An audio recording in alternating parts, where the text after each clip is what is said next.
Abend. Guten Abend. Wie geht's? Good evening. Good evening. Today we will like actually speak in 3 languages for you guys. 3 languages.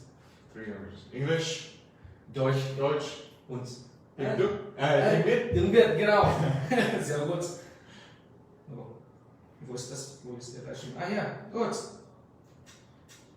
We are officially online. Okay, perfect. So, hello mọi người, chào mọi người. Ăn tối chưa? Tuần này mình lại lên đúng giờ nhá, đúng 8 giờ luôn.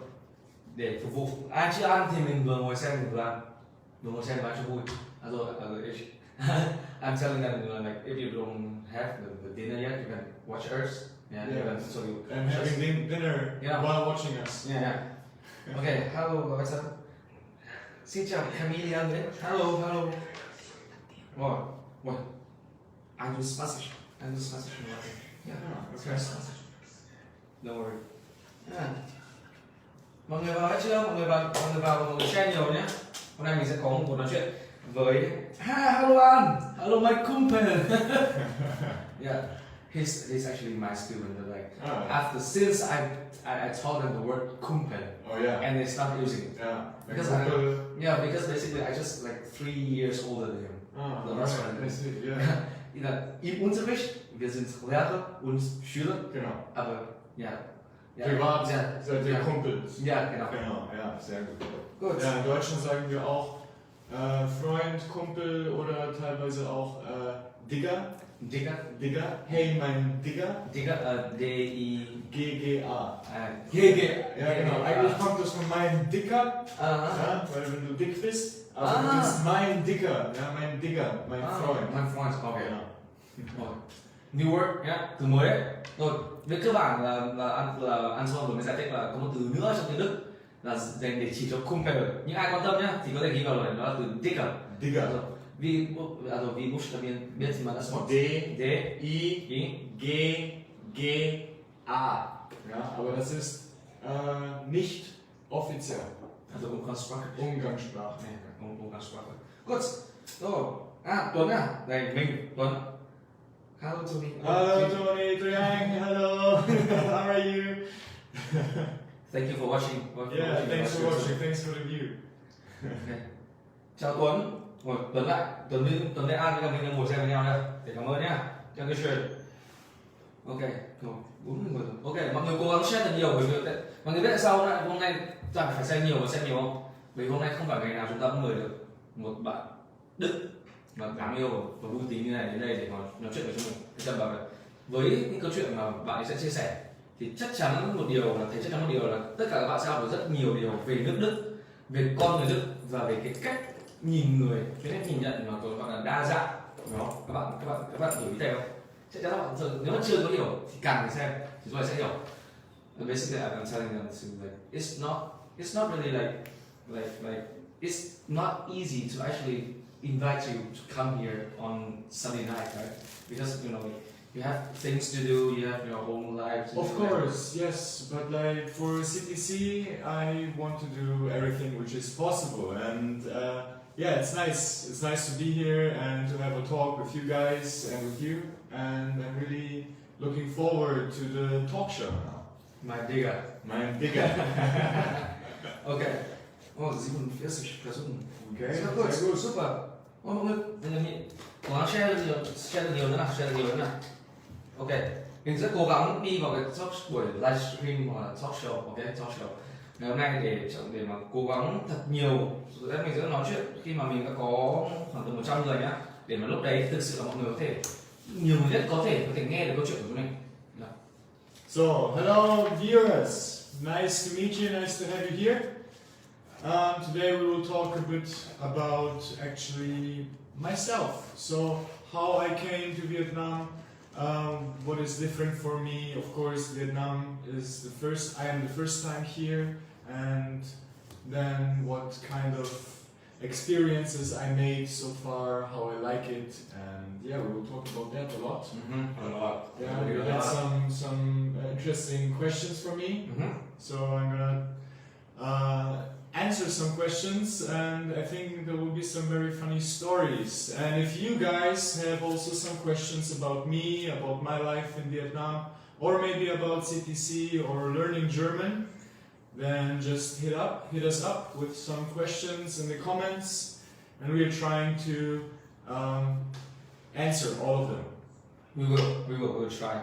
We'll actually try, okay? And and Dankeschön. Dankeschön. Okay. Also, yeah, he will be your teachers really soon, yeah? Okay, so, okay, 40, good. People, please share, mọi người cố gắng share thật nhiều đấy, bởi vì hôm nay, nội dung hôm nay rất là hay. Và đấy, như mình đã nói rồi, như thầy đã nói rồi là không phải ngày nào mình cũng có thể mời được Anson đến đây. Thế nên là mọi người hãy cố gắng share thật nhiều để không chỉ mình mà tất cả những người bạn khác hoặc mà cũng đang học tiếng Đức có thể nghe được câu chuyện của một người Đức đến đây, đến Việt Nam để cảm nhận của anh ấy và cả culture shock mà anh ấy phải trải qua khi mà anh ấy đến đây đó. Nhá. Và vì cái gọi là tính cái tính chất của cái buổi livestream ngày hôm nay, thế nên là thầy sẽ xin phép là nói chuyện bằng tiếng Anh và thỉnh thoảng sẽ bằng tiếng Đức và bằng tiếng Việt để mà tất cả mọi người có thể hiểu được, bởi vì cái trình độ để mà không phải là ai cũng có đủ từ vựng và đủ hiện tại là đủ kiến thức để mà thực sự hiểu anh ấy muốn nói gì. Thế nên là thầy tin là với tiếng Việt và tiếng Anh thì mọi thứ sẽ đơn giản hơn rất là nhiều. Thế nên là mọi người cố gắng chia sẻ nhiều để mà tất cả mọi người để càng nhiều người xem được càng tốt nhá. Okay. Good. So, should we introduce ourselves first? Yeah, of course. Okay. So, this is 𝐃𝐞𝐮. 𝐃𝐞𝐮 is my colleague. Yeah. He was studying German, right? He finished. Yeah. I really take part in a course, a summer course. Sommerkurs, Yeah. okay, summer course. In your university. Yeah, in my university, in my home city in Munich. Genau. München. Ja.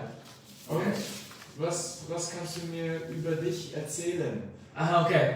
Über mich. I think a lot of people already know who I am, but okay, maybe for the newcomer. Maybe a Yeah? short Yeah, version. short thing. Hi guys, I'm 𝐃𝐞𝐮, okay, but not MCP. I'm not that talented yet. But okay, I'm also a teacher in CTC, and here's my colleague. And today we'll actually talk about the culture shock thing that he experienced in Vietnam. And yeah, so should we get started? Yeah, we can get started. Okay, so. Okay, guys, so nice to see you here. Who joined us? Minh. Hello Minh. Mình có muốn comment gì không? Mình có muốn hỏi gì không? Nếu mà muốn hỏi gì thì để phần dưới nhá. Cứ hỏi chắc chắn là thầy và thầy Anton sẽ trả lời cho mình. Được chưa? Rồi. Okay, let's start with my person first, okay? So, my name is Anton. For most of the people, you can also call me Tony if you want, but if you talk in German with me, you call me Anton, because that's more of my name. So, yeah, I'm 27 years old. I am actually a teacher for biology and chemistry. So I'm a scientist. And yeah, scientist.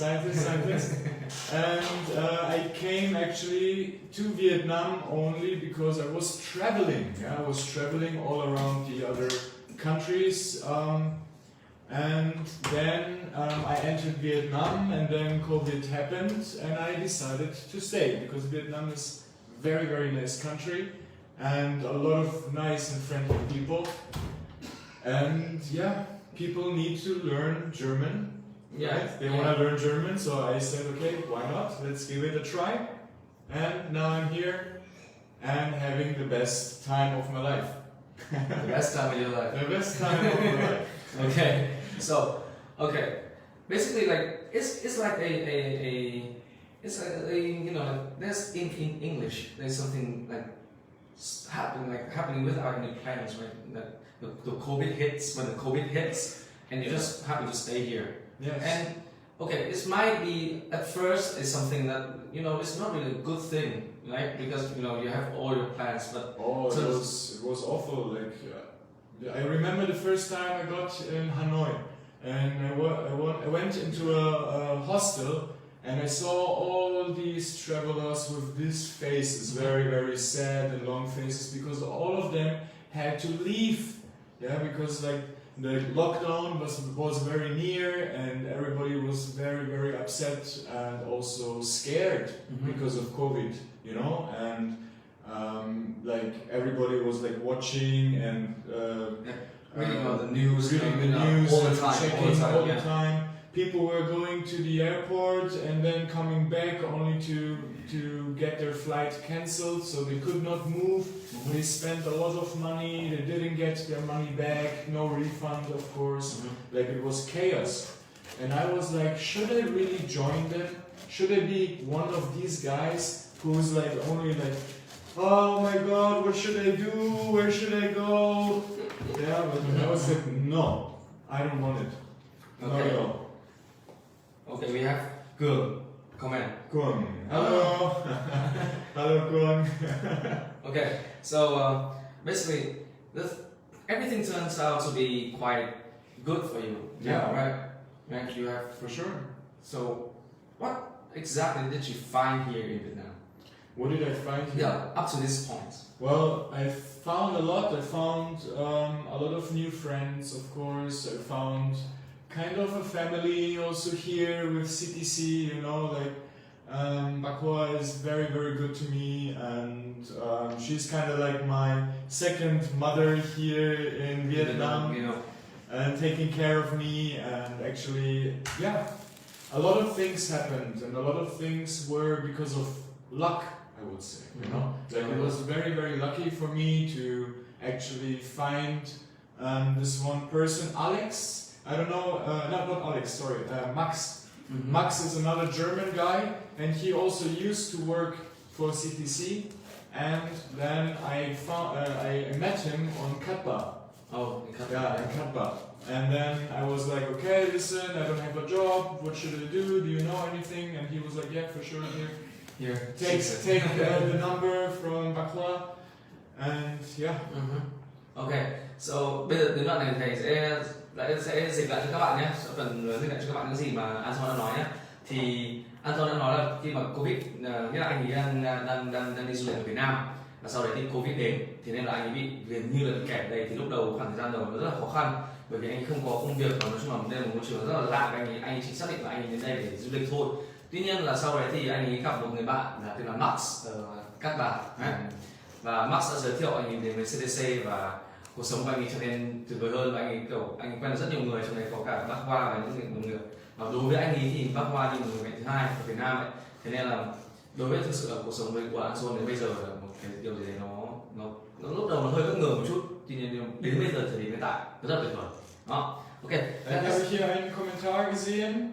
Ja. Hier von 𝐶𝐞𝐮. Okay. Sie sagt, hallo 𝐶𝐞𝐮, du bist schon in Deutschland gewesen. Hast du einen Kulturschock erlebt? So, one of our viewers asked if 𝐶𝐞𝐮, because he was in Munich, as we said before, did you had a culture shock when you came to Germany? Culture shock in Deutschland. To be honest, like I did just a little bit, because I'm. It's not about bragging or something, but like I actually see myself as a well-adapted guy. Okay? Yeah. I adapt quite good, in my opinion. But the thing is, the first thing that I noticed in the Hauptbahnhof in München, Central Station. there was really like a lot of the cigarettes. Oh yeah, it's like a lot of like cigarette chicks on the ground. Yeah, the leftover part from a cigarette, right? The cigarette. What is the word in English? Kippe. In English, it's, I don't know, like chick, I think. Cigarette chick. Yeah, like that, and they are all over the place. And I was like, okay, I didn't think that the German would do that. At first, I really thought so, but like, it's not actually the German. It was mostly the immigrants, like foreigners. The foreigners and the foreigners, not just the immigrants. Because I don't know. But I think right? also German people do that, because the thing in Germany is, especially in Munich, Munich is very, very clean. That means a lot of people just don't care, throw their stuff on the ground because they know in the next day everything will be clean again. Okay. You know, so that's why they don't care. But here in Vietnam, for example, maybe I think We also litter. We also we litter. litter, but you also like take care of it after, kind of. A bit, no? Well, it's not the person who later take care of it, but the cleaning worker. Cleaning workers, Yeah. Okay. I will translate. Yeah. Okay.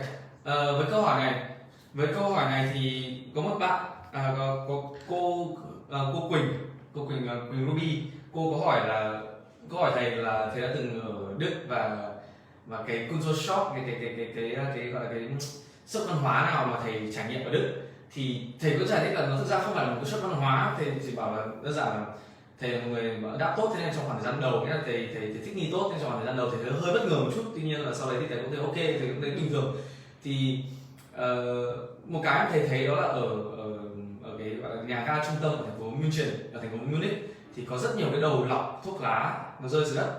Thì như thầy Anton có giải thích, đó là đối với người Đức thì nghĩa là München là một thành phố rất là sạch, họ rất là sạch, và nhiều người Đức và rất nhiều người ngoại quốc họ đến và kiểu họ ném ra đất, bởi vì đơn giản họ suy nghĩ là họ có suy nghĩ là vào ngày sáng ngày hôm sau mọi thứ sẽ được giải quyết, mọi người sẽ được lau dọn một cách rất là cẩn thận. Thì cái điều này nó sẽ hơi giống với Việt Nam một chút, tuy nhiên là cái mindset của người Đức và người Việt thì có lẽ sẽ hơi khác nhau một chút, cái lối suy nghĩ sẽ hơi khác nhau một chút, đó là phần nghĩa là rất nhiều người Việt thì sẽ có một số cái thói quen nó sẽ hơi không tốt lắm, đó là hay xả rác. Người Việt mình có một thói quen rất nhiều người Việt có thói quen là hay xả rác, nên mà đó thì thực ra ở Đức cũng có, tuy nhiên là thầy thế nên là thầy mới không quá là bất ngờ, tuy nhiên là thầy cũng có bất ngờ bởi vì là thầy đã trước khi thầy sang thầy đã thực sự nghĩ là nước Đức là một nơi mà kiểu người ta rất là sạch đó. Thì đấy là cái gì mà thầy và thầy Anton đã trả lại đây.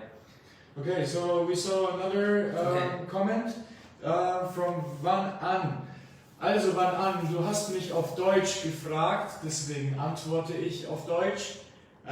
Ich bin schon seit März letzten Jahres in Vietnam. Das heißt, ich bin jetzt schon über ein Jahr in Vietnam. Yeah? So somebody asked me how long am I already in Vietnam, and I answered I am already over a year. So I came 2020 in March. The 2nd of March I came to Vietnam, and then since then I stayed completely until now. Okay, Anton đấy có trả lời câu hỏi của An, là thầy trả lời 2 lần, còn tiếng Đức và còn tiếng Anh. Thì thầy có nói là thầy đã ở Việt Nam là hơn một năm rồi, và chính xác là vào ngày 2 tháng 3 năm 2020 là thầy đã đến Việt Nam, và sau đấy là vì Covid thì nên là thầy đã ở lại suốt khoảng thời gian đó. Okay, so gut, dann ich denke, es gibt keine neue Frage, dann können wir beantworten mit unseren Fragen. Genau, Yeah. Talkshow-Fragen. Yeah.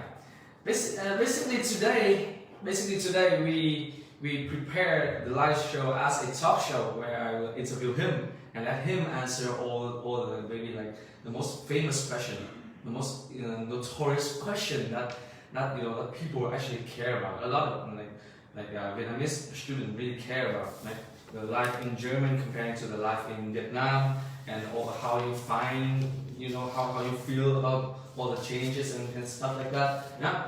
Okay. So như thầy đã nói, đó là phần này thì thầy sẽ nói, thầy đã lựa chọn một loạt câu hỏi để Anton là người trả lời, và để các bạn có thể nhìn thấy rõ hơn những cái việc là cuộc sống ở Đức, cuộc sống ở Việt Nam khác nhau ra sao, và bản thân một người Đức như Anton cảm nhận cuộc sống hay cảm nhận mọi thứ nó như thế nào. Và đương nhiên là thầy đã chọn ra những cái câu hỏi gần như là rất nhiều người quan tâm, ít nhất là thầy tin là như vậy.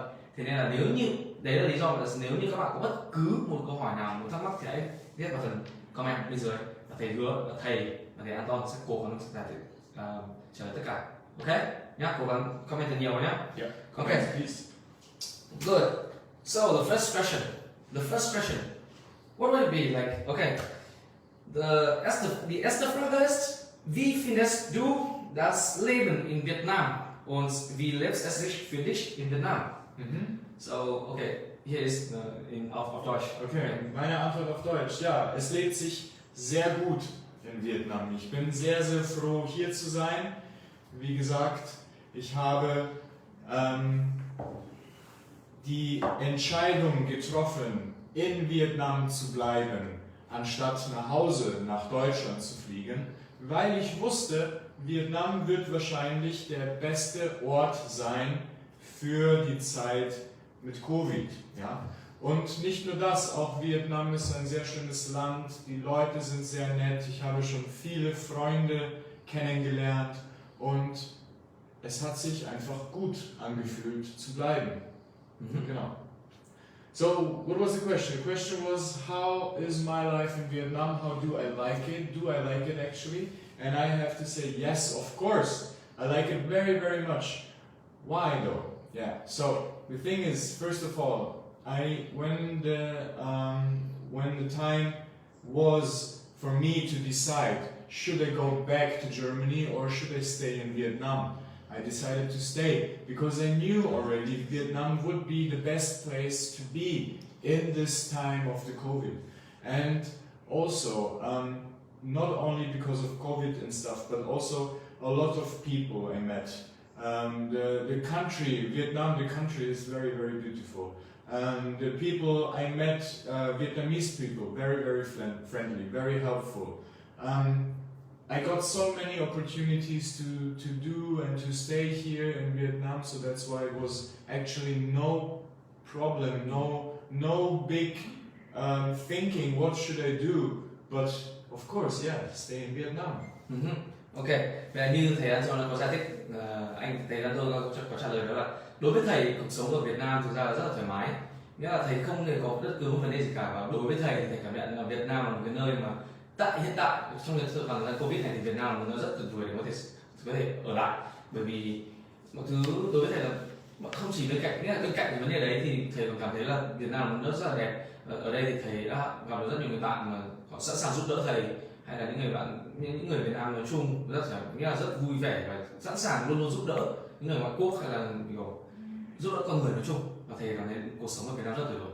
Đó, đấy là những cái cảm nhận của thầy Anton. Ok, gut.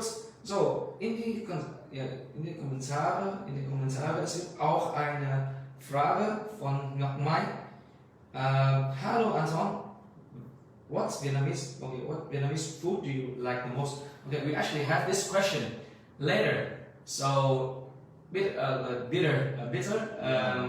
Can you please just wait a little bit more? Yeah. We will Dranbleiben. Yeah, So, dranbleiben. So stay tuned.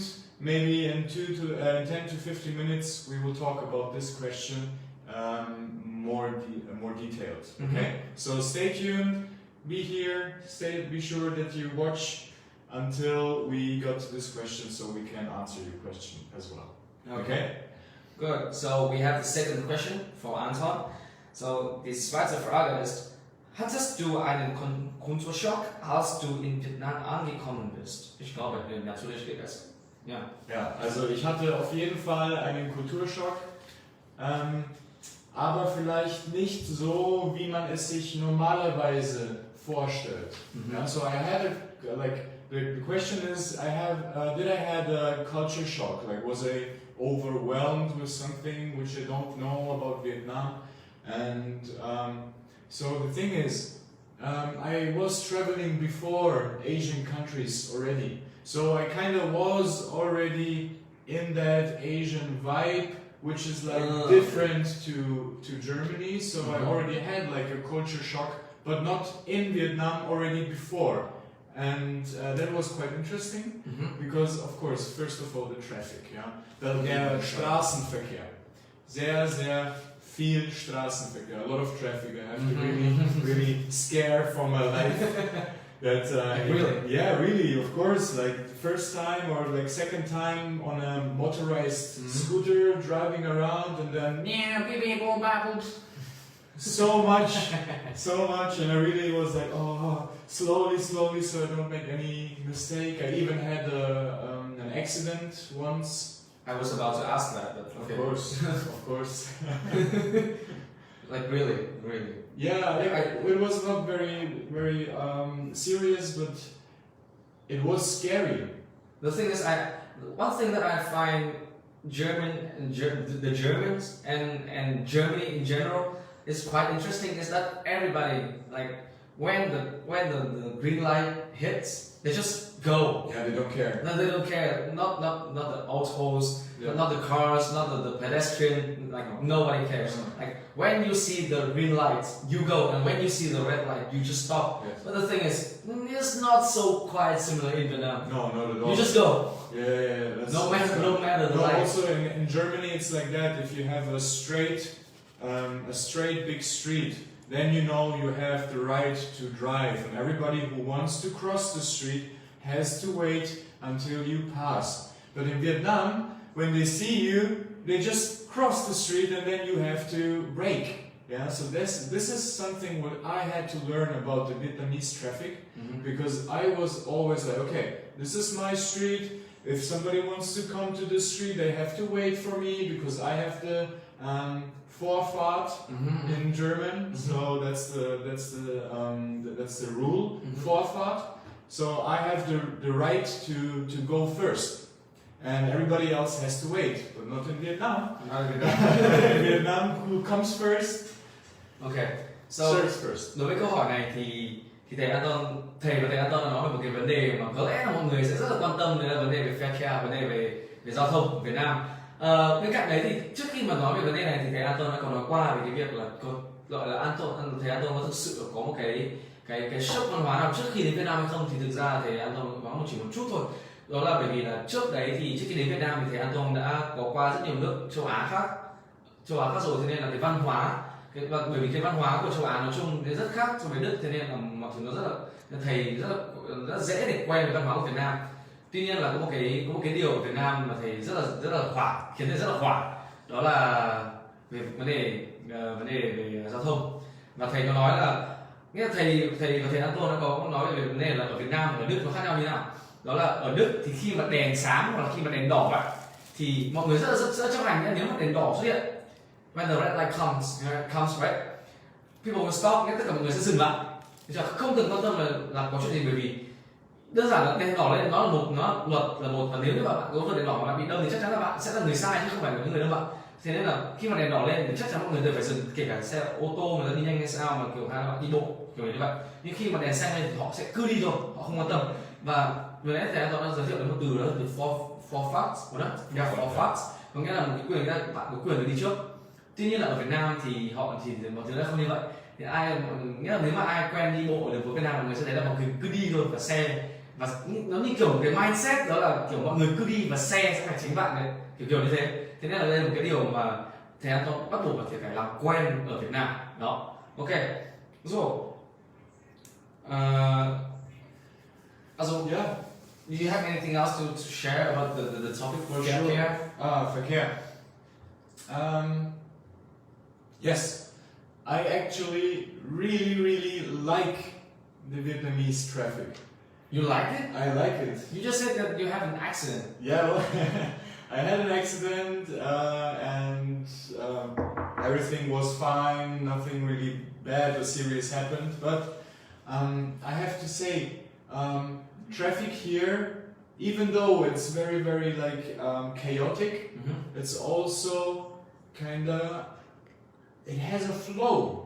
Yeah, it has a flow. It has a flow. It's very strange to say, but for example, I saw some videos also about Vietnam where like somebody has their phone and goes over a very busy street and nobody had problems, you know, he could pass without being run over or hit. In Germany, if you in Germany do that, you're done. You're done. 80% somebody will hit you. And that's the thing, like people here care about each other also a bit more in the traffic, you know? And that's why that's why I like it, because you if you groove into this flow of the traffic, right. then you actually can you're safe. You're safer in Germany. And also in Germany we drive very fast. So all of the streets are at least 50 kilometers per hour. Oh, okay. The normal streets, you know, and only like the little streets are maybe 30. And here in Vietnam, nobody goes more than like 50 or something, and that's it, right? So everything here in Vietnam is also a lot slower than in Germany. Yeah. That's the one thing I can see really clearly. But the thing is, like the German mechanic is really good. Like the bremsen, the brake, The brakes. like the brake, right? I mean, like I saw one car the time when I was in München, and I saw that one car like drove really fast, but at the red light they just like that. There's no sound at all, no noise at all. German cars. Yeah. Deutsche Autos. Okay.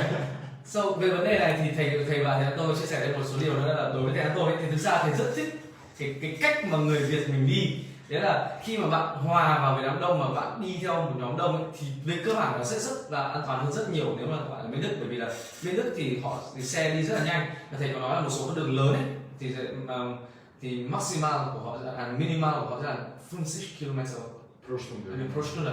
Nghĩa là đối với các bạn đường lớn thì người ta sẽ hoàn toàn đi với cái tốc độ là 50 km/h.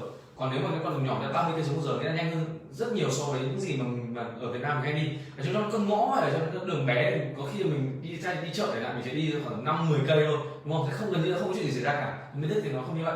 Và chính vì cái việc đi theo flow như thế thì khiến thầy cảm thấy là nó mới và nó rất là kiểu thú vị đối với cả thầy tôi. Okay. Here's a question from Minh. Okay. Minh. Hello, from me. And he asked this in English, right? Okay. And his question is, what do you like the most while in Vietnam? What do I like the most while in Vietnam? First of all, I have to say I really like the weather. The weather is something I am very happy about in Vietnam. I wasn't feeling cold at all. I told you I'm already here 1 year, so I already experienced the winter in Vietnam, but for me that was not winter.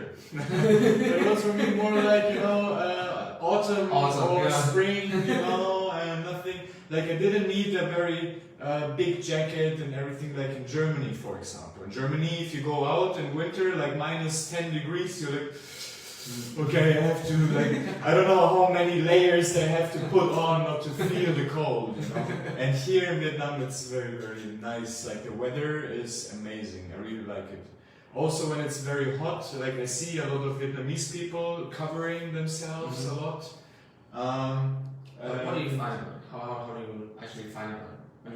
What do I think? Yeah. Well, I can understand why they do it, because like if you are exposed to the sun every day, every year, all your life, then of course it's very bad for the skin. Bad for the skin to be exposed. It's very smart to actually cover yourself with the sleeves and hoodies and stuff like that. And but the first when I saw that, I was like, why are there so many ninjas?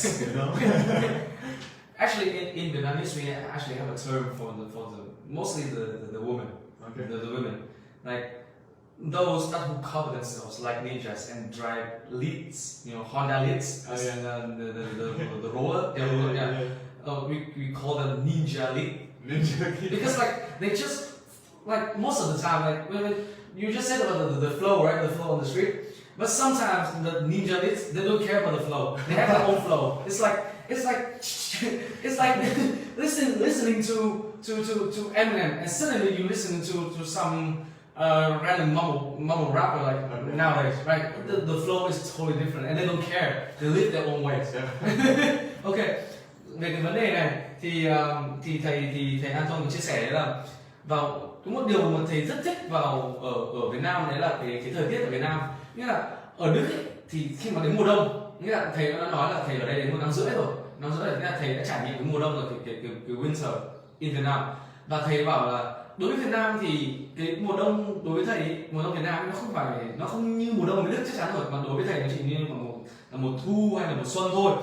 Và còn nếu mà ở bên kia thì đến khi mà nó rơi đến khoảng tầm -10 degree, right? Khi mà xuống dưới khoảng tầm 10 độ, âm 10 độ thì gần như là bạn không thể biết được là bạn phải mặc thêm bao nhiêu lớp áo để thực sự là cảm thấy ấm.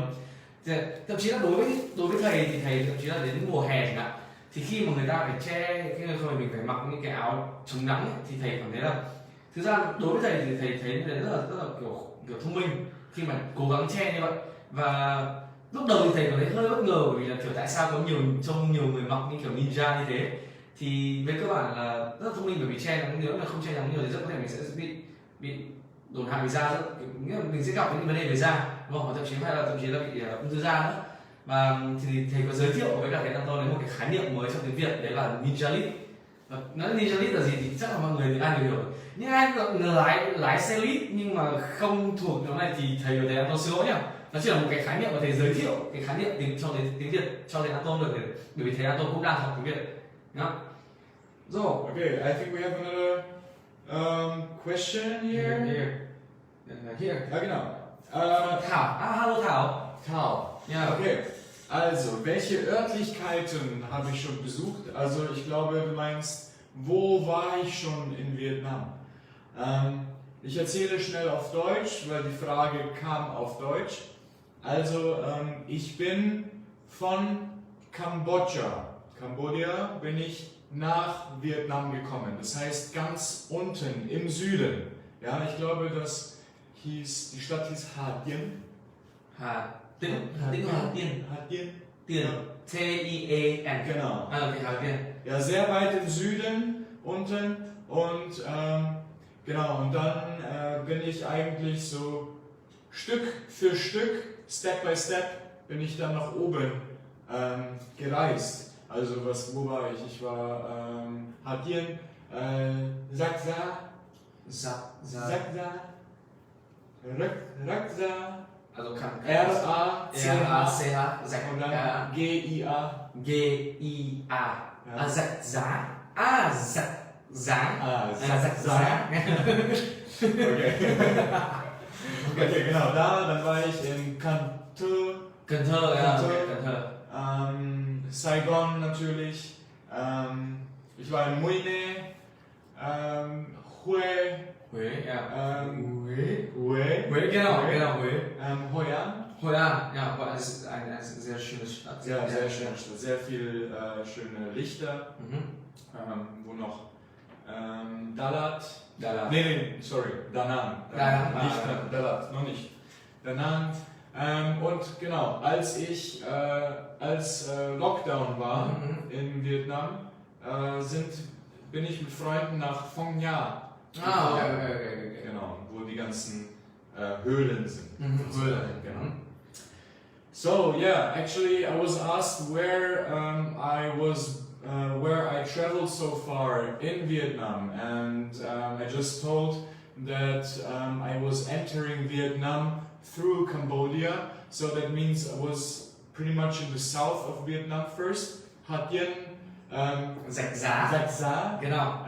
Cần Thơ, Saigon, Đà Nẵng, Hue, Mui Ne, Phong Nha. Genau, yeah, and all these places. And Cát Bà. Cát Bà, of course. Yeah. I mentioned that earlier. Yes. So actually, I've been already to a couple of places, but my previous plan actually was to have a motorbike and to travel Vietnam by motorbike.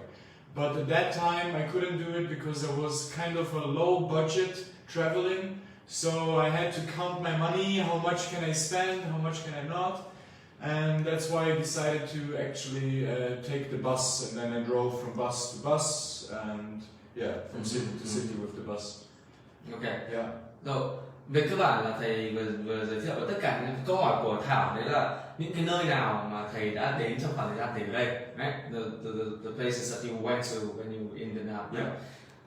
Thì thầy Anton có trả lời là thầy trước khi thầy đến Việt Nam thì thầy có ở Cambodia, ở Campuchia trước.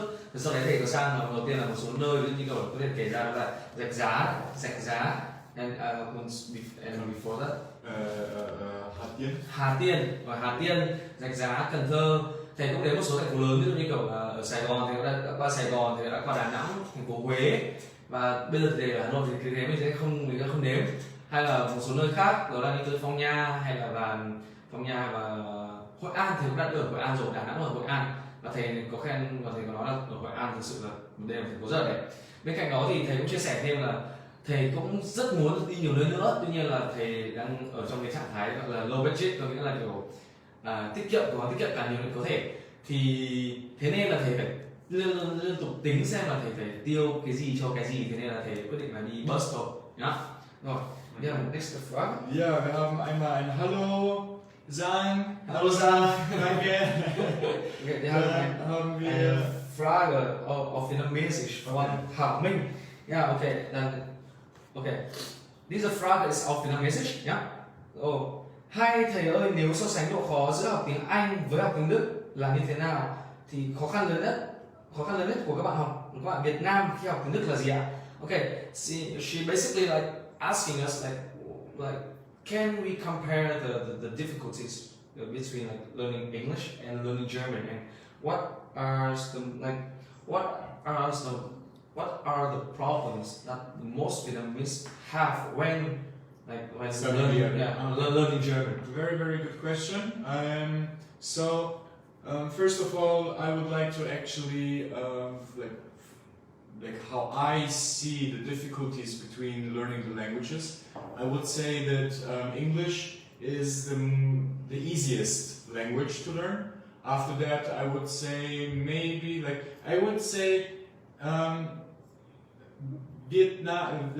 Vietnamese and German might be on the same level.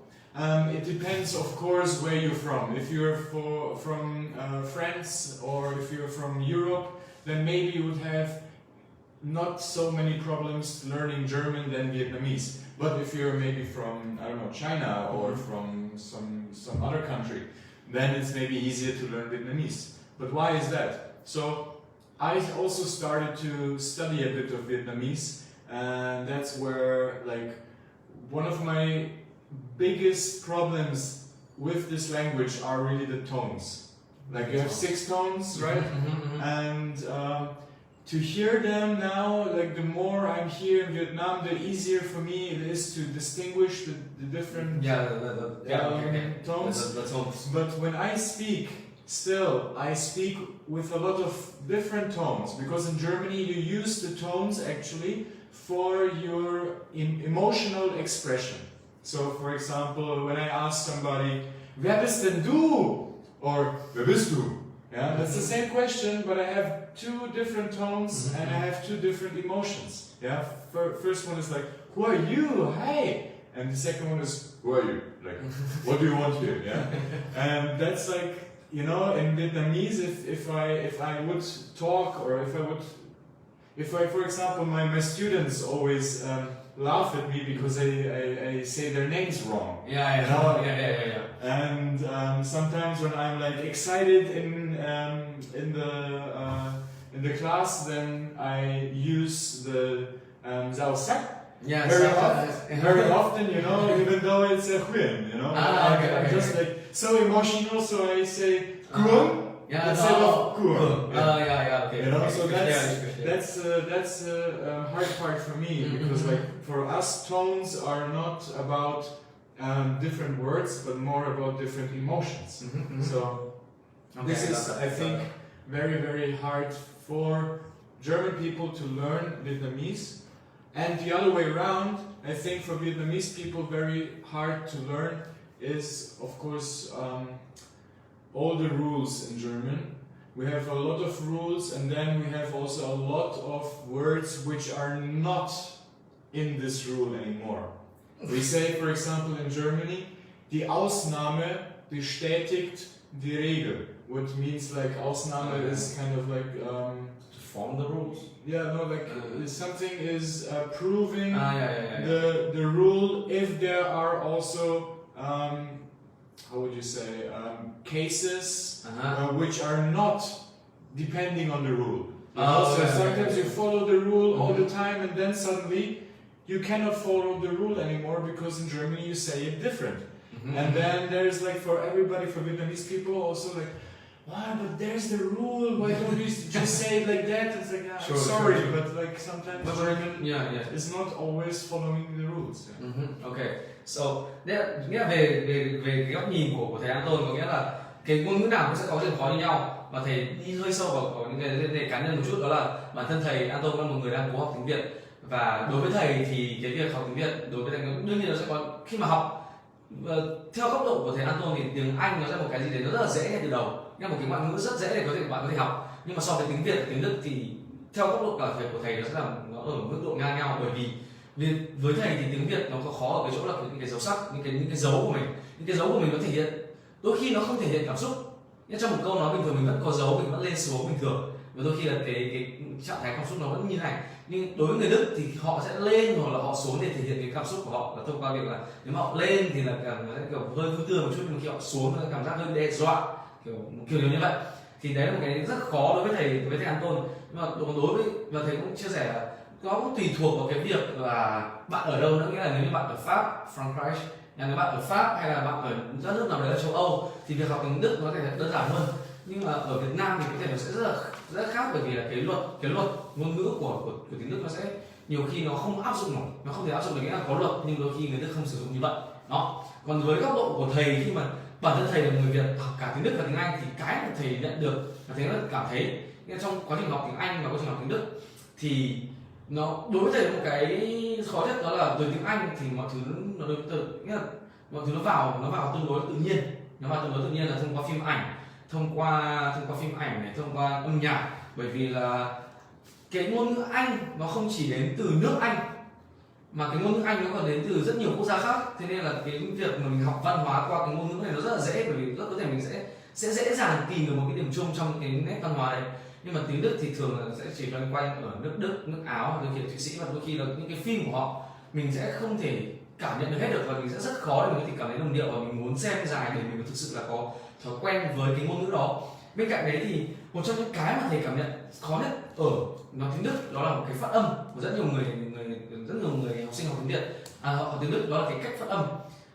Bởi vì nó cũng giống như cái việc mà thầy Anton học dấu thôi, thì cái việc phát âm của mình đương nhiên mình sẽ có vấn đề. Tuy nhiên là cái đấy là một khi mà các bạn cố gắng thì đương nhiên các bạn sẽ làm được, và đấy là góc độ của thầy. Ok rồi, ok. So basically we have more time to answer your question. Tuy nhiên là thầy Anton sẽ có nhiều thời gian để trả lời các bạn, nhưng bây giờ chúng ta quay lại với những câu hỏi để tìm hiểu xem cuộc sống của thầy Anton ở Việt Nam như thế nào nhé. Okay, so basically there's a lot of questions today, right? Really, like a lot of questions today, but we still have to follow the questions. Yeah, I think some questions also will be answered during our talk show. Yeah. Okay. So I want to shout out to one of my friends, like 𝐃𝐞𝐮𝐭𝐬𝐜𝐡. He's actually like a friend of mine from middle school. Right? Okay. Thank you for watching, bro. Okay. And good. Like the next question is, we have two questions you can choose to answer, right? Okay.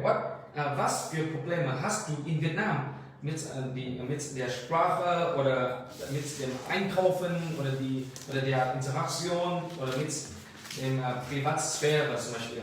Und die andere Frage ist das, also Dating in Vietnam, was machst du während des Dates und Unterschied zwischen Deutschland und Vietnam? Ja.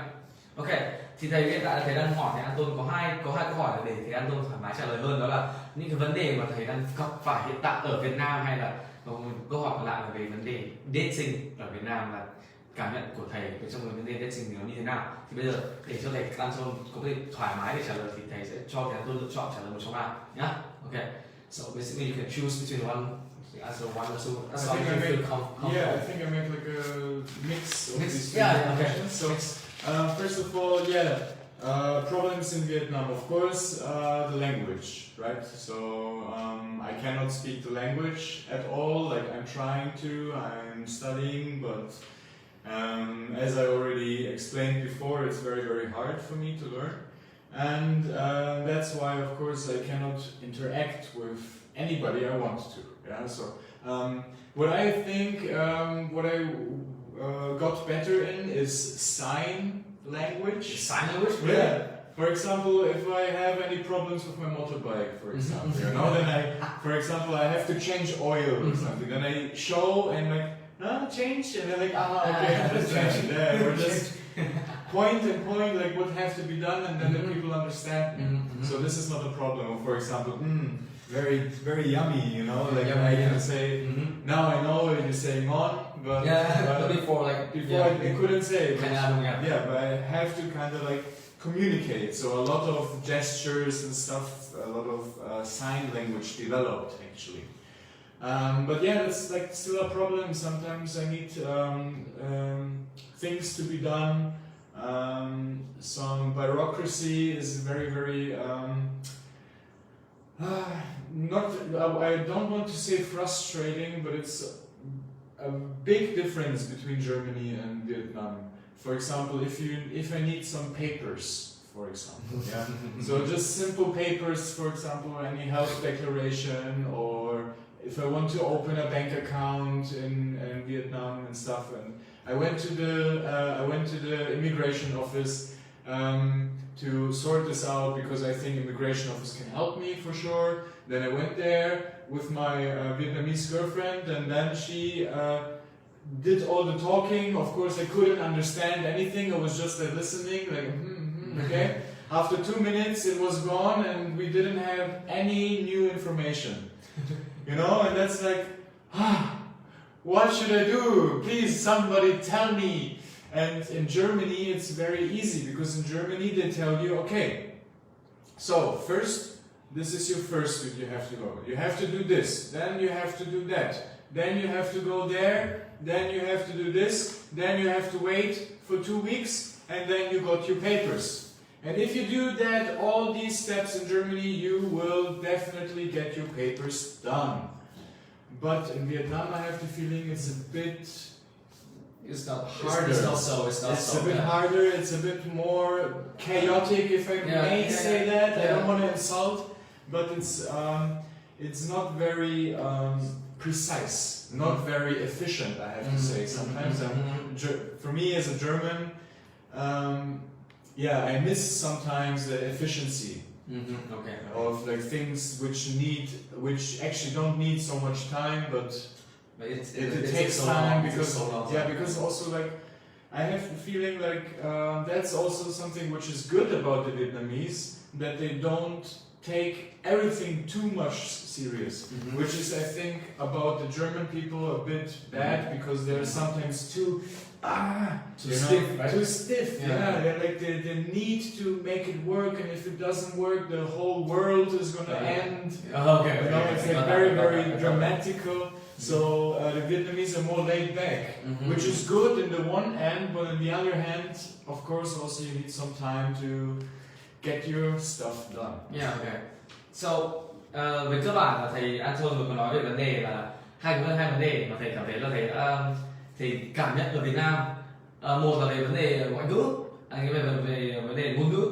Thì thầy Anton có nói là khi mà sang Việt Nam là cái sign language, và là về cơ bản đây là cái ngôn ngữ cơ thể, hình thể của thầy là đã cảm thấy rất nhiều, bởi vì khi mà thầy muốn sửa cái bike, khi muốn sửa cái xe của thầy, thì khi mà thầy nói tiếng Anh và thầy nói tiếng Đức thì nhiều khi là người ta không có hiểu, thế nên là thầy phải chỉ, ví dụ như kiểu là thay dầu, oil change, thay dầu, thì thầy sẽ chỉ này, và thầy kiểu thay phải hiểu như thế, và người ta sẽ hiểu, và thầy cảm thấy là rất là hứng thú với cái điều đấy.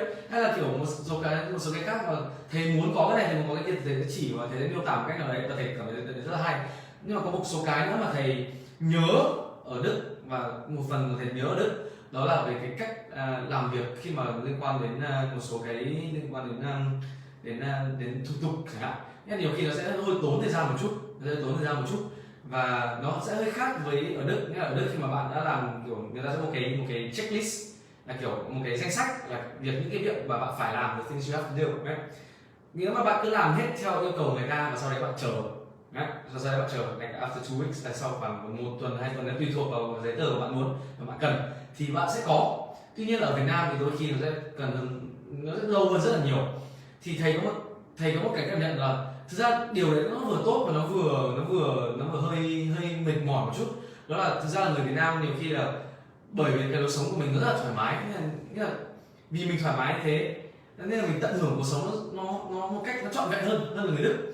Nhưng mà trong công việc thì nó lại có một phần nào này nó hơi tốn thời gian. Còn đối với người Đức thì bởi vì họ làm việc như vậy và lối sống của họ như vậy, nên nhiều khi nó rất là căng thẳng. Họ lúc nào họ cũng bị căng thẳng, và nhiều khi là như kiểu là nếu mà họ không làm được cái gì đấy thì kiểu mọi thứ nó sẽ nổ tung, kiểu như vậy. Okay, gut, das ist ein sehr interessantes Antwort. Finde ich auch, ja. Über Dating kann ich eigentlich sagen, sehr ähnlich zu Deutschland auch. Ja, Sehr also ähnlich. sehr ähnlich, natürlich.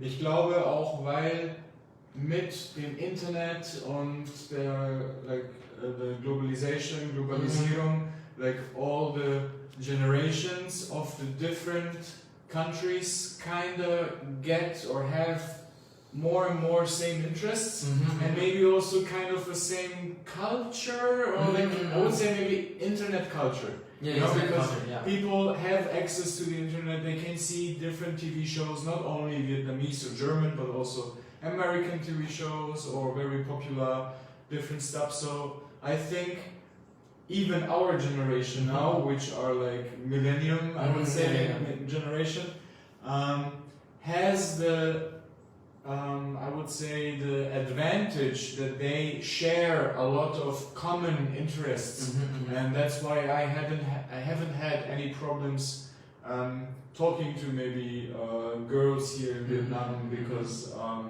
if they speak English, of course. Yeah, if they speak English. So if they don't speak English, then of course they couldn't communicate. Yeah, that's a bit. But that's a whole another story. That's another story. Yes, of course. And then luckily I met my wonderful and beautiful girlfriend here in Vietnam, and she's Vietnamese, so I'm very, very happy.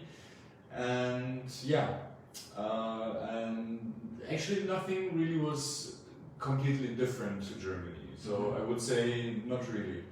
Maybe a bit. I don't know. Like I don't wanna give too much information about it, because I think this is one thing our students want also to experience on their own, when they maybe come to Germany and start dating. Yeah. So yeah, just try it out by yourself, guys. Okay. And then you can see how it is. Yeah. Về vấn đề mà gọi là làm quen, nghĩa là làm quen và hẹn hò, thì thầy có nói là thực ra thì ở cái thế hệ bây giờ thông qua internet thì cái môi trường của cái thế hệ gần như là 90 trở về gần đây chẳng như vậy, nghĩa càng người trẻ có nhiều cơ hội hơn để làm quen và có thêm nhiều những cái sở thích chung. Bởi vì là ngày xưa nếu mà không có internet thì mỗi một khu vực sẽ có những cái sở thích riêng, đúng không? Sẽ có lối sống riêng. Tuy nhiên là bây giờ thông qua internet thì chúng ta đã thường tìm được những người kể cả những đất nước rất là xa xôi, cái điểm chung. Và chính vì thế mà thầy khi mà thầy sang đây thì thầy cũng gặp được rất nhiều những người bạn mà thầy cảm thấy hợp và có thể đi hẹn hò, bởi vì là đơn giản là họ nói tiếng Anh và họ có những cái sở thích mà nó rất là bình thường, cũng rất là phù hợp. Thế nên là cái vấn đề mà dating ở Việt Nam và ở Đức thì đôi khi nó cũng không khác nhau là vậy. Và nhưng mà thầy cũng chỉ nói đến đây thôi, bởi vì thầy cũng bản thân thầy Anton cũng muốn là khi các bạn sang bên Đức thì các bạn sẽ tự trải nghiệm cho bản thân nhá. Rồi. Und ich denke, wir sollen also diese Frage antworten. Das ist also die Frage Nummer 5. Oh ja. Also, wo gehst du zum Essen und was ist dein Lieblingsessen in Vietnam und DE? Und wie hast du in Deutschland gegessen? Okay. Here is also a question from one of our Zuschauer, the viewers, right? And she also asked about what kind of food you like in Vietnam, and maybe you can give some more information about the Küche in Deutschland. Okay, yeah, for sure. I also saw another comment about what do I think about 𝐶𝐸. From Ching. 𝐶𝐸. Ja, 𝐶𝐸. Hallo 𝐶𝐸. Wie geht es dir? Ich hoffe noch da. Yeah, I love it. Oh my god, 𝐶𝐸 is the best. That's my breakfast actually every morning, or it used to be, until I found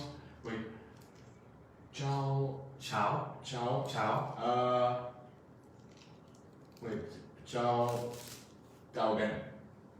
Đậu đen. Đậu đen. Genau, đậu đen. So porridge with black beans. Genau. Oh, so gut, so lecker. Ngon, Rất ngon. Wie thuốc lào. Thuốc lào. Nicht zum Frühstück. Not for breakfast. So yeah, Vietnamese cuisine is very, very good. I really love it. Like I really love to eat. how could you say? And in Germany we say Schleckermaul, which that means like somebody who really likes to eat a lot of food, you know. Oh, okay. And you cannot see it, but actually I like to eat a lot, and all this Vietnamese food so far I ate was very, very good. One thing I needed a bit time to adapt was, of course, like the fish sauce. Sometimes it's a bit very intense, I would say. That was like one of the first things I had to like actually get used to. And of course all of like guts, you know, like heart, blood, stomach, intestines, liver, you know, like all these things which are inside here, the guts. The guts. And this is something what I actually don't eat in Germany, even though I eat a lot, and like I'm not like a lot of people in Germany are very picky. Like they say, I don't like this, I don't like that, I don't eat this. Like I eat actually everything, but I need some time to get used to it. Yeah. But it's a lot more healthier, it's a lot healthier than in Germany. The food, I would say, because in Germany we have also a lot of finished, like already prepared food, which you can buy in the supermarket. You buy already like finished food, cooked food, and then you just put it into the microwave or into the oven, and then it's done. But of course that's not fresh, that's not very nice, and what else? Can you remember that, or do you want to translate that first? Do you want me to translate first? Yeah, to translate first, and then I will continue. Okay. Về cơ bản là về cái vấn đề mà ăn uống ở Việt Nam thì thầy nói là thầy rất thích ăn món cháo đậu đen cho bữa sáng. Thì sau đấy thầy có hỏi là thế còn thuốc lào thì sao? Bởi vì thầy cũng đã từng một thử thuốc lào rồi, thì thầy bảo là thuốc lào không dành cho bữa sáng. Thực ra là đối với người Việt mình, đúng không? You know, with the Vietnamese, maybe our breakfast is just a cup of coffee and thuốc lào. Oh, really? Hoặc chả là ăn thuốc lào, ăn thuốc lào. Thì đấy là với người Việt mình thì như vậy thôi, nhưng mà với cả thầy ăn tôi thì bữa sáng là một bữa cháo với cháo đậu đen. Một cái nữa mà thầy ở Việt Nam thì thầy cũng nhiều cái khác mà thầy ăn tôm cũng rất thích ăn, đó là kiểu ví dụ như kiểu miếng cá. Cái này cái thông tin mà thầy ăn tôi đã nói trước đó.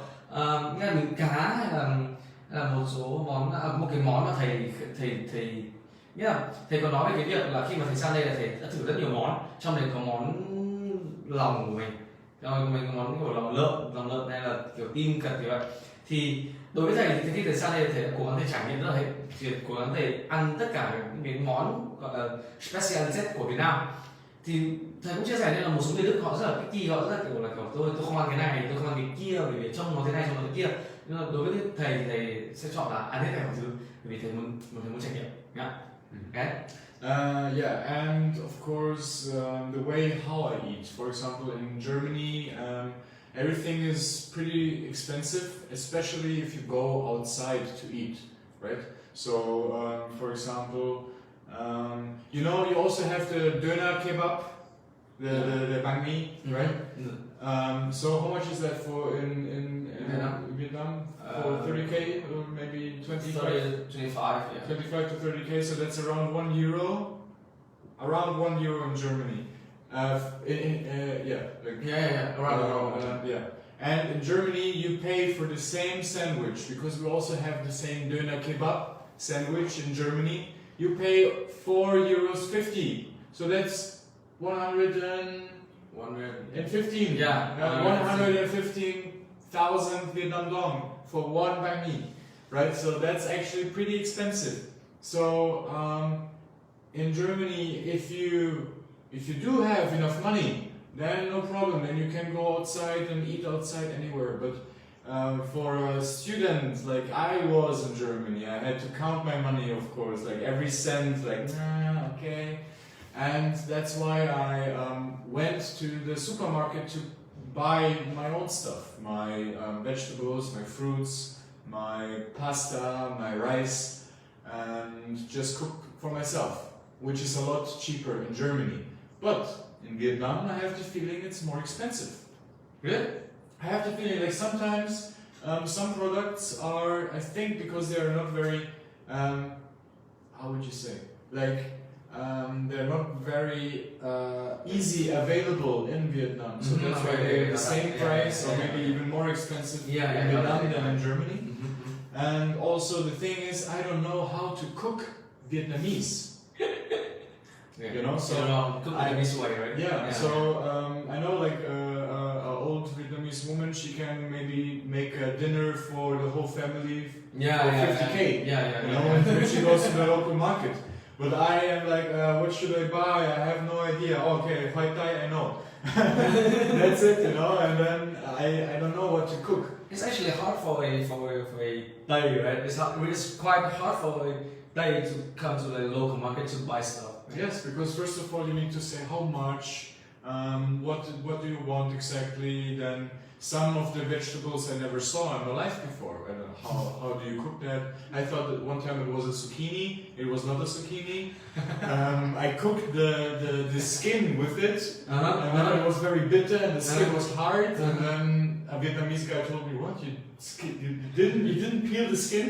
What did you do?" I was like, "Oh God, you know, I don't know how to cook Vietnamese. That's why I only buy stuff to cook, which is more Western, more European, and of course this is more expensive. That's why for me it's actually cheaper to go outside and eat my 𝐾𝐞𝐮𝐭𝐬𝐜t, my pho. Okay. So về cái vấn đề này thì thầy cũng có chia sẻ về cái việc là nghĩa là cái việc mà thầy ăn ở Đức ấy, nghĩa là thầy đã so sánh giữa cái giá khi mà bạn mua đồ về ở Đức và Việt Nam và đi ăn ở ngoài ở Đức và Việt Nam. Tuy nhiên thì nghĩa thầy có bảo là khi mà bạn đi ăn ở ngoài ấy, thì thầy có thể so sánh là cái bánh mì, cái 𝐵𝐻𝐾𝐵𝐻 thì ở Việt Nam mình có cái 𝐵𝐻𝐾𝐵𝐻 đúng không? Thì ở 𝐵𝐻𝐾𝐵𝐻 ở Việt Nam thì rơi vào khoảng tầm giá từ 25 cho đến 30.000. Còn nếu mà bạn nào ăn nhiều thì có thể gọi nhiều hơn, khoảng 35, thậm chí là 40. Thường sẽ không có cái vật đó tầm giá. Nhưng mà tuy nhiên là nếu mà so sánh ra thì ở Đức nó sẽ rơi vào khoảng 1 euro thôi. Tuy nhiên là nếu bạn sang bên Đức thì một cái 𝐵𝐻𝐾𝐵𝐻 đương nhiên là nó cũng sẽ to hơn, nhưng mà giá nó sẽ gần như là hơn 4 lần như vậy. Đó, thế nên là về cơ bản là nếu như mà bạn là sinh viên ở Đức như thầy Anton, like you said that you were a student, right? You have to count your money, right? Very penny. Thầy có bảo là nếu mà bạn là sinh viên và bạn kiểu rơi vào tình trạng là kiểu túng thiếu một chút ấy, thì cái việc ăn ngoài nó không phải là một lựa chọn hợp lý. Và đấy là lý do tại sao ở bên Đức là thầy thường xuyên phải vào supermarket để thầy mua đồ về để thầy tự nấu, và như thế nó sẽ rẻ hơn rất là nhiều. Tuy nhiên ở Việt Nam nếu mà so sánh ra thì nếu mà đối với cách thầy ăn thì về cơ bản nếu mà thầy ra ngoài hàng ăn nó sẽ rẻ hơn rất là nhiều. Bởi vì nếu mà so sánh ra thì những cái đồ mà hợp khẩu vị với thầy ăn luôn thì nó sẽ đắt hơn nhiều so với cái việc mà mua đồ bình thường ở một cái khu chợ. Bởi vì thầy ăn tôi không biết nấu món ăn Việt Nam, thế nên là thầy bắt buộc phải ăn những món ăn Tây, và như thế là khi mà bắt buộc phải vào những cái siêu thị để mua, và như thế nó đắt hơn rất nhiều. Và thầy như thế nếu mà so sánh ra thì thầy sẽ đi ăn phở hay ăn cơm rang nó sẽ rẻ hơn. Đó, thì đấy là một trong những cái mà thầy ăn tôi cảm thấy thú vị về cái cách mà chúng ta ăn. Ok. There was one question also I saw very interesting. Okay, first of all, do you want to get married in Vietnam? Maybe. Maybe I want to get married in Vietnam. I'm still not sure. I don't want to rush, of course, but actually, why not? I mean, we'll see. But very interesting question. There's another question which I think also was very, very interesting. First, it was, I think, also from you, Minh. So, how do I feel living between Vietnamese people and between German people? And I think that's actually a very good question, because it has different sides, you know. Like first of all, it's when I came here to Vietnam. Of course, first of all, I'm Thai, you know. Everybody is like, "Oh, okay, wow, I'm here, Thai." So that's the first thing, you know. Then also my looks, you know, I have like long hair, piercing, and blah, which is even for the people in Munich kind of a reason why they like look at me, you know, because it's like a style, and not everybody has this style, and that's why it's kind of special. and I can also understand that that is in Vietnam the same thing. So I like it that people are kind of like looking, because like they, I think, are interested in me, and that is actually nice, because I feel like kind of appreciated, and yeah, which is good. The other thing I wanted actually to talk also with you about was the thing when I came to Vietnam during COVID. The thing was, all the people here in Vietnam, or a lot of them, believed that COVID comes from the foreigners, right? I mean, it's kind of also logical, because like if there are no cases in Vietnam, of course COVID has to come from outside, right? So the problem was that actually every time I was walking down the street during this time somewhere, or right before this time, all the people were very scared. They were very scared with me. They actually tried to avoid me. I was once in this one street with my friend. There were a very lively street. A lot of people were on the street, women shouting, children playing, everything was nice. And then they saw me on my motorbike, and then whoosh, everybody back into the house, stay. And then everybody went back to the house and really hid. They hid themselves. They were hiding because they thought that we have corona, and and that was first of the time where I was like, okay, maybe like something like this is like kind of maybe it's strange, but it's like interesting, because I have never ever experienced this. Like nobody. I wouldn't say I look like a scary person. Somebody was like, oh no, we have to go away. But in the end, it's like, yeah, people were scared, and that was a very interesting to experience. Right? Yeah. On the other hand, in Germany, you are actually just one of many. I mean, like, I look very German, blonde hair, blue eyes and stuff. In Germany, to live amongst German people, what I can say is that the German people make me a bit more closed up. Because this is also what we talked about recently, I think.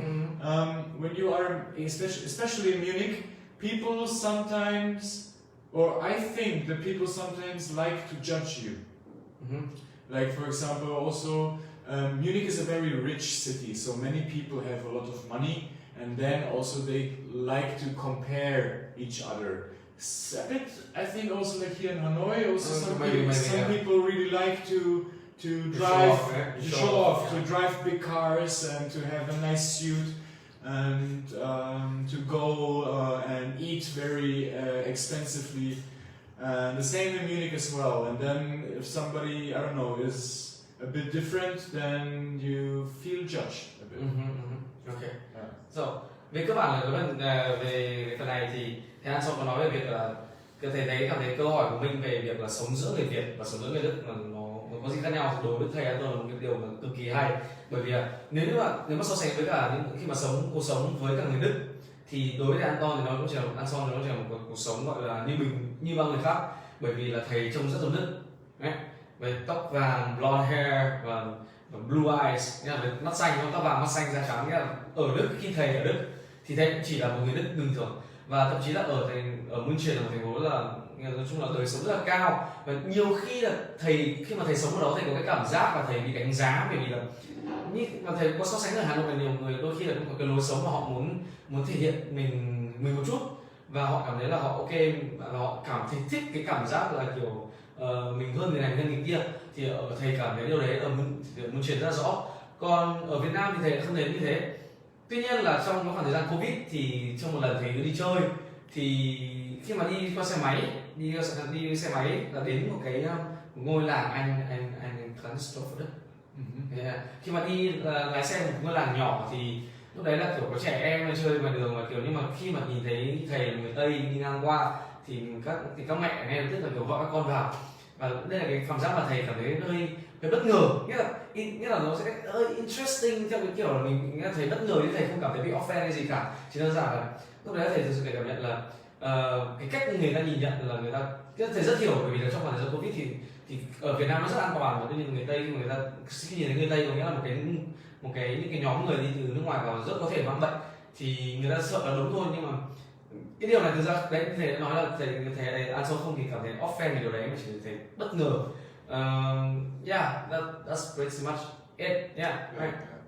Okay, so it is 9:15, so we don't really have much time.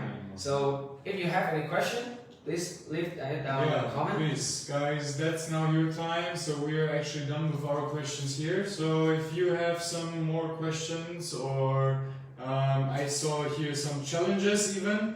Maybe we can do this challenge first. Okay. It looks funny. Hier, Herausforderung für Anfang und Dumm. Bitte sprechen Sie die Passage schnell.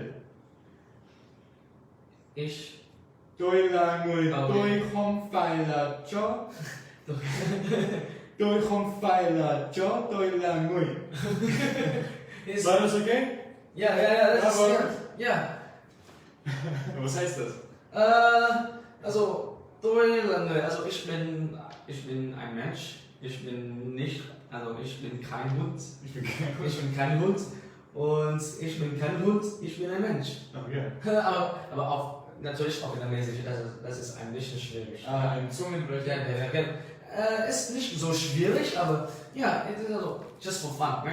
Also, tôi là người, tôi không phải chó, tôi không phải là chó, tôi là người, zum Beispiel. Also zum Beispiel, like the way you speak German, like you told me once that you speak to me with 80% of the speed. Yeah, the speed, right? So sometimes I actually like normally I will speak like this, but you know, like for the example, I speak like this like 110%. Yeah, that's how twisted. Okay. What is this? Please challenge me. Do CTC. This is okay. Unity is strength. You think that unity is strength? Yeah, for sure. Ming. This is one thing I saw in Vietnamese people as well. They are very, very connected with each other.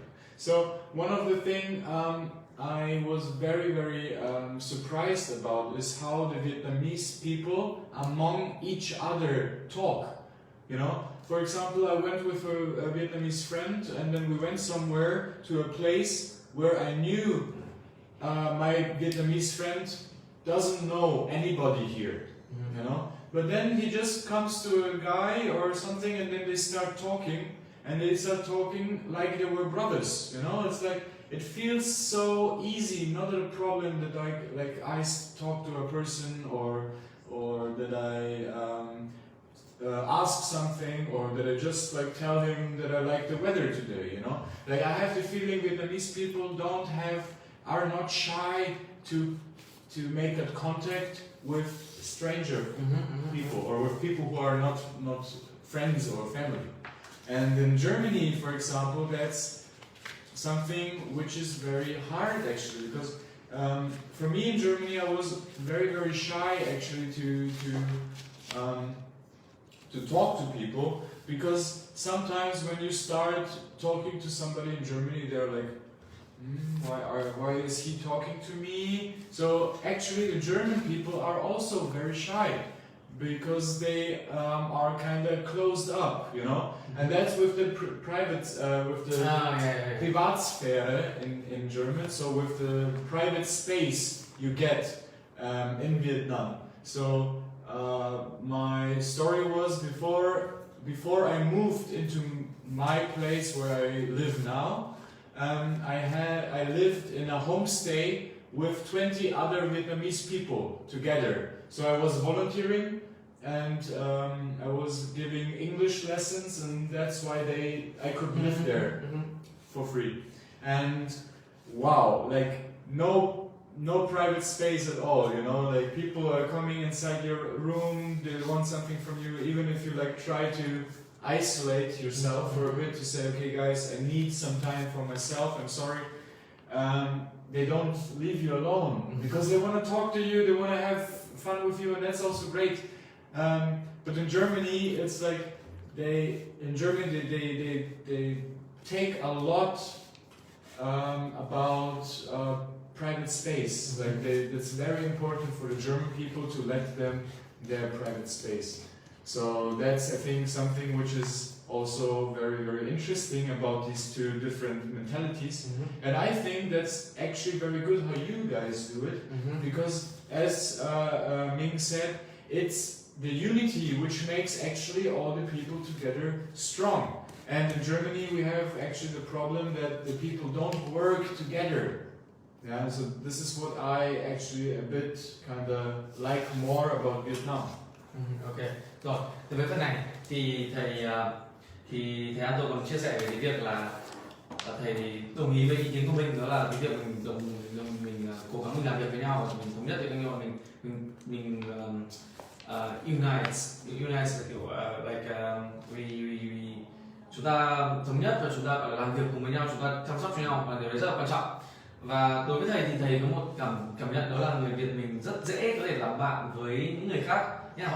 Người Việt chúng ta sẽ có thiên hướng là cởi mở hơn, còn so với người Đức thì thường là họ sẽ đóng mình lại. Và nhưng mà nhiều khi nó gây ra những cái cản trở, đó là ví dụ như kiểu là những cái khi mà đôi khi mình cần có không gian riêng cho bản thân mình thì sẽ gặp hơi khó vấn đề, bởi vì có một vấn đề một chút, bởi vì rất nhiều người lại muốn nói chuyện với mình trong cái khoảng thời gian mà mình cần một thời gian riêng kiểu như vậy. Rồi, thực ra đấy là câu hỏi cuối cùng, rồi, và bây giờ cũng đã là 9:30 rồi, thì đến cái lúc mà chúng ta phải chuẩn bị đi ngủ, thế nên là buổi livestream của thầy và thầy An Tôn ngày hôm nay thì chắc là sẽ dừng lại ở đây nhé, và hẹn tất cả các bạn vào buổi livestream tuần sau. Cũng chỉ biết khác 8 giờ. Okay, so basically that is our last question, and it's also getting late. Yeah, so, getting late. Yeah, so let's. Time flies when you have fun, right? Yeah, I did have fun. Me too. I hope you too, guys. I hope you too. Let us some comments. How do you feel about the live stream, right? Yeah, how do you feel about the live stream? Did you like it? Maybe some feedback. Tell us also what do you want to hear. Maybe we like a whole topic, because we want to talk a lot in the live stream, different days about different topics. So leave us a comment, tell us what your things were, and then we will say tạm biệt. Ok, tạm biệt. Rồi nhá, mọi người có nghĩa là nếu mà mọi người thích, mọi người hãy cứ comment bên dưới, và thầy và thầy An Tôn sẽ cố gắng viết thật nhiều những cái chủ đề khác để có thể thể hiện cho các bạn và nói cho các bạn biết ở những cái buổi livestream lần sau nhá. Bây giờ tạm biệt. Tạm biệt. Tschüssi.